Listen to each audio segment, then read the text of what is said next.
Now what I'm going to talk about is where we are now, really, what we've created. It's a bit of a show and tell of the website, really, but I decided to bottle out. I was going to do a live website demonstration. I thought, nah, don't risk it, Gary. So, changed minds. A big chunk of the project was developing a website, which is a bit of a monster. You know, there's a lot on there. The easiest way to think of it, I think, is as three sections, I think. Third section being by far the largest. First section is pretty much about advocacy for change minds, about what it is.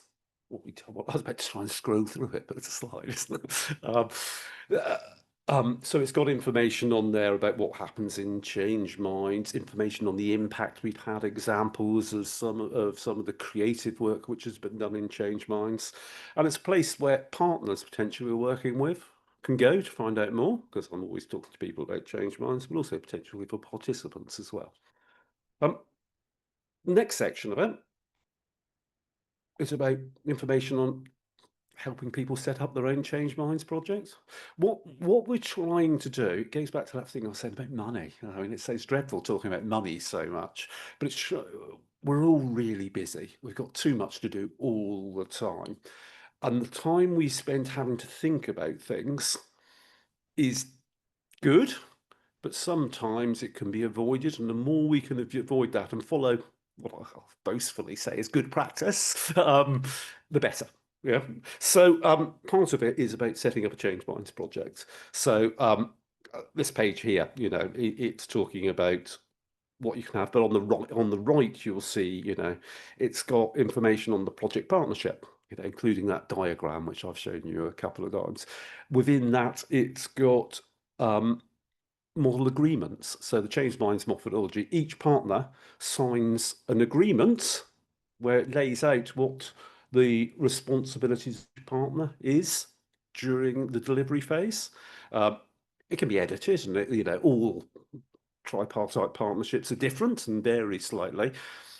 I don't think it would, I can't imagine it ever ending up in court. I don't know, you know, legal relevance, but it's great project management methodology, just making it clear what you're expecting of people when they're doing it.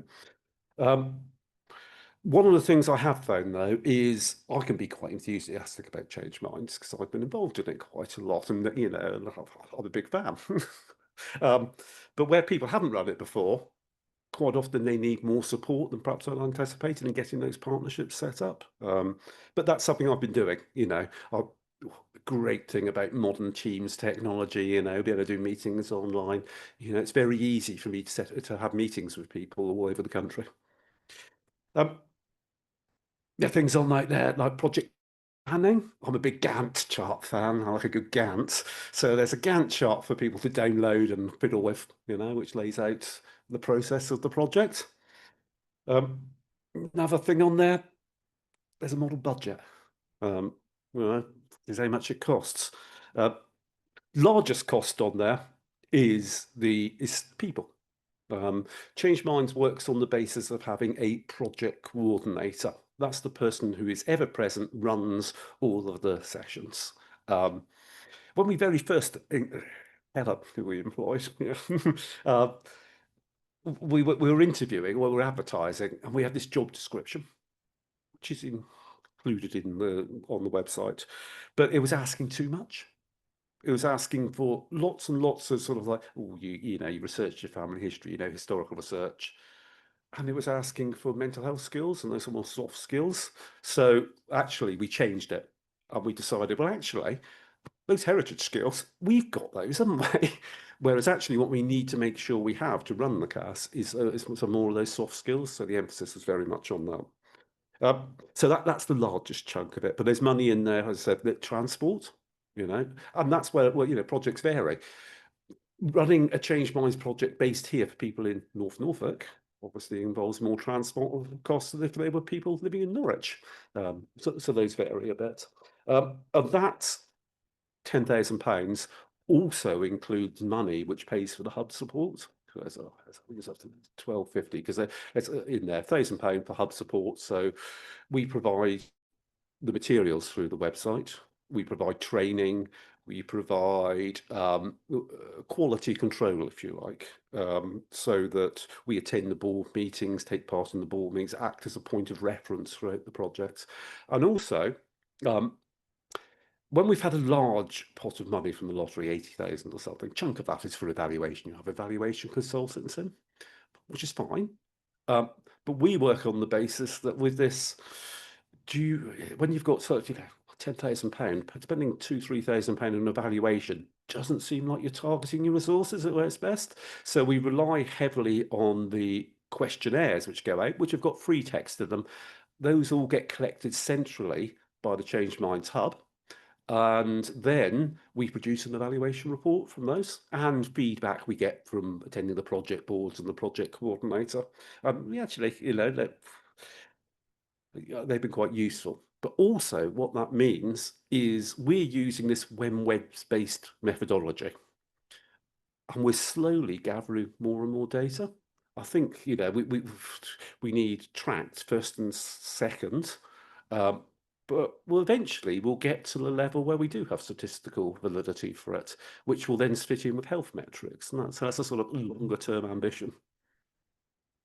So that's all looked at. And I know a few projects who've used this and almost cut and pasted it into a funding application and got some money to run Change Minds. So it's like trying to make it as easy as possible. But then once people have got, yay, we got the money, we can get going, all the partnership agreements signed, that's when it moves on to the initiation phase, in the delivery phase and Change Minds. And that's, as I say, where lots of the work went during the scaling up project. Now, this isn't publicly accessible.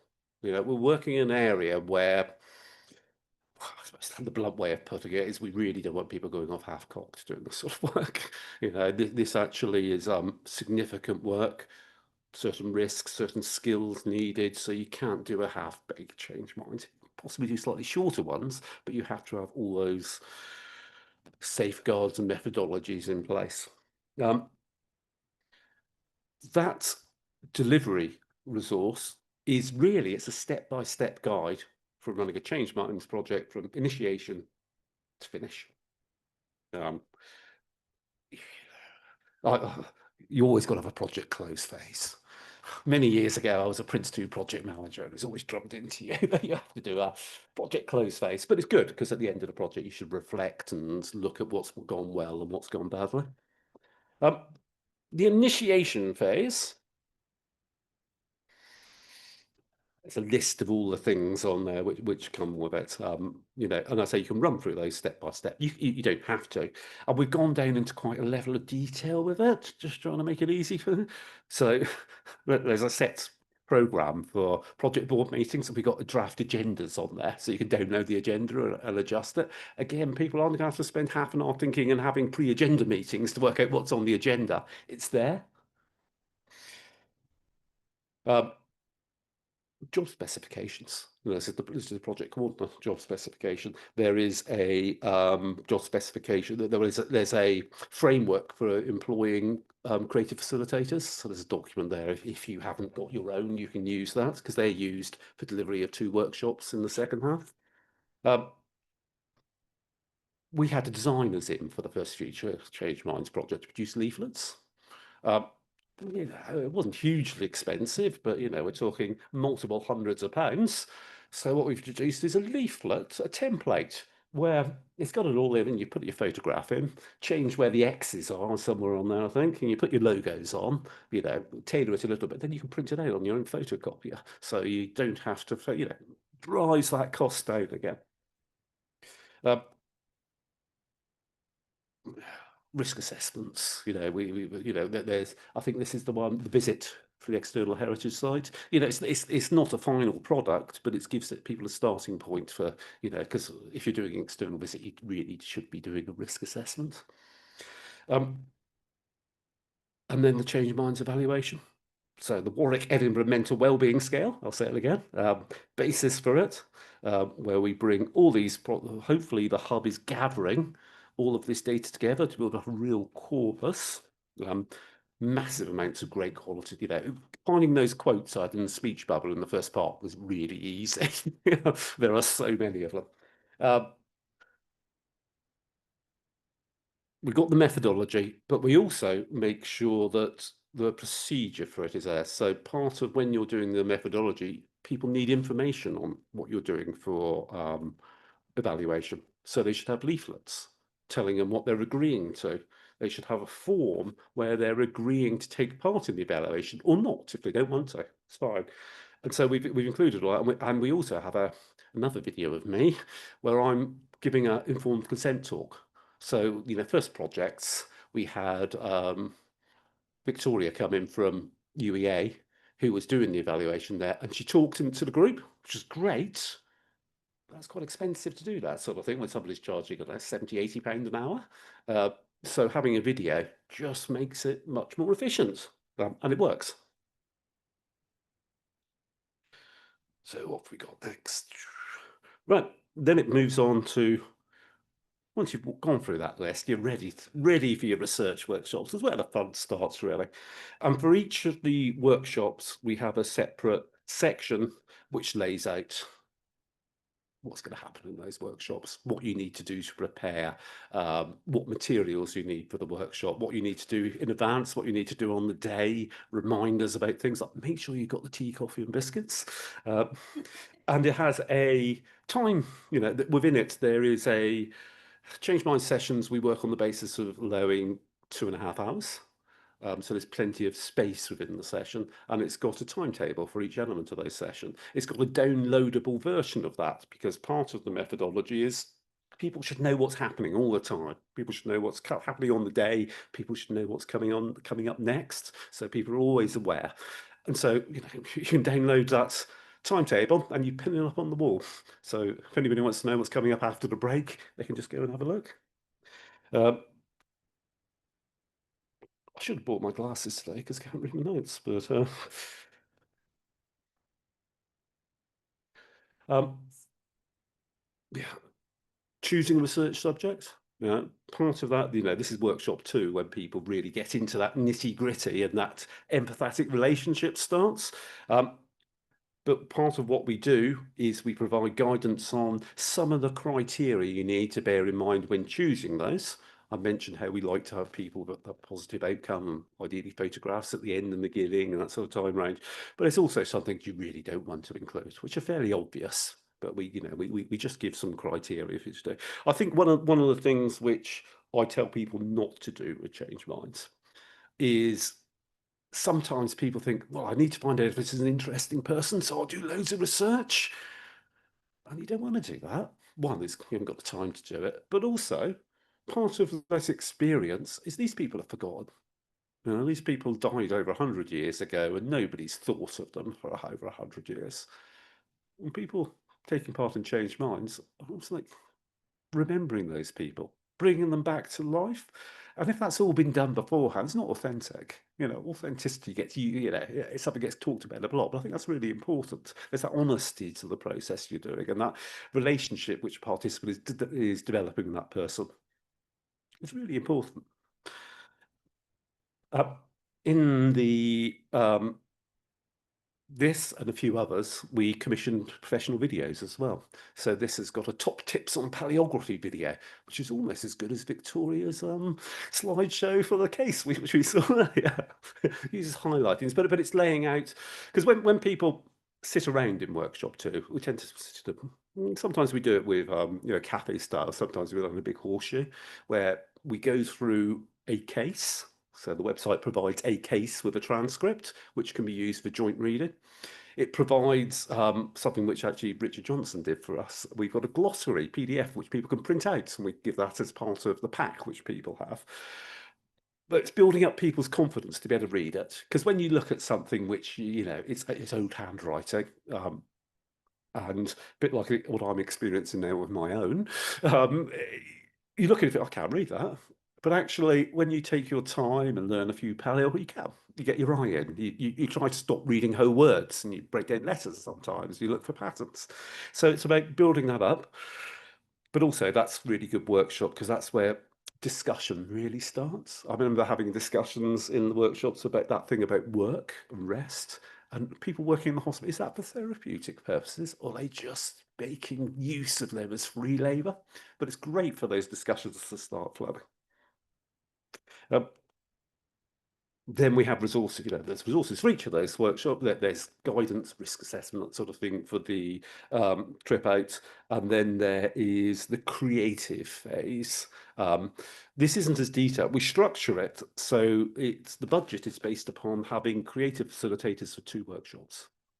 So after each of the creative facilitator workshop, there is a floating workshop, if you like, because one of the things you want, you've got to have a structure for delivering something like this. You can't just leave it completely open and drift through it. It can work sometimes, but you run a real risk that you go off in lots of directions and it's not going to achieve what you set out to do. But we want to build in some flexibility in there. So some people may be interested in the creative work much more than the historical research, and vice versa with others. Some people might want to spend, yes, they'll do the creative session, but the next session they'd rather be able to go in the search room and do research, or other people want to carry on the creative work. So there's that little bit of flexibility within the model. Then the final session is the celebration, marking the achievement. And those have taken lots of different forms. The first 2 change minds we did, we had money within the budget to do an exhibition at the Forum, the big library in the centre of Norwich, which was great, good. Other things we've done, we've had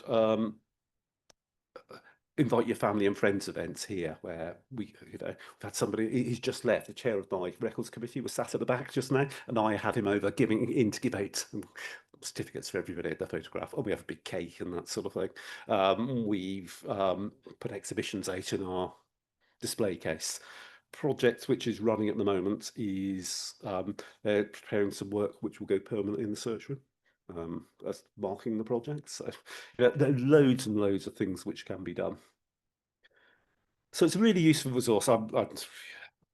Evaluation and feedback is important. So somebody sent a completely unsolicited, this was, but someone sent me an email after they'd looked in and started working on it. They said that, which I thought, that's nice. So I thought I'd show you.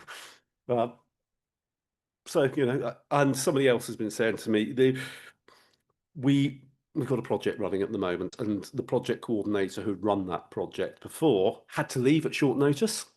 And somebody else came in and he said to me afterwards, oh, this is great. I could just hit the track running because it was there for him and he didn't have to develop things.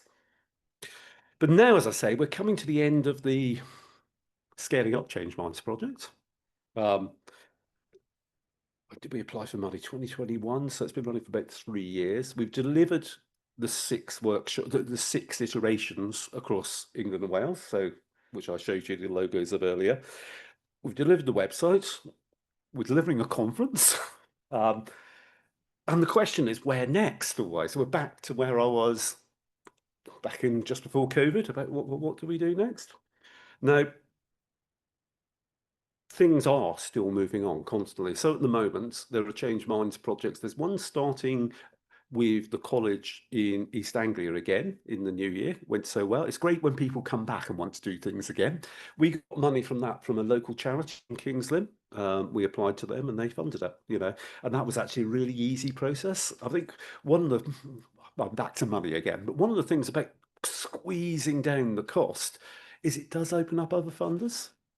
£10,000 to lots of those small charities is the sort of grant they give out. And writing a grant application to one of these small local charities is a hell of a lot easier than writing one for a large grant. I can see some nodding heads.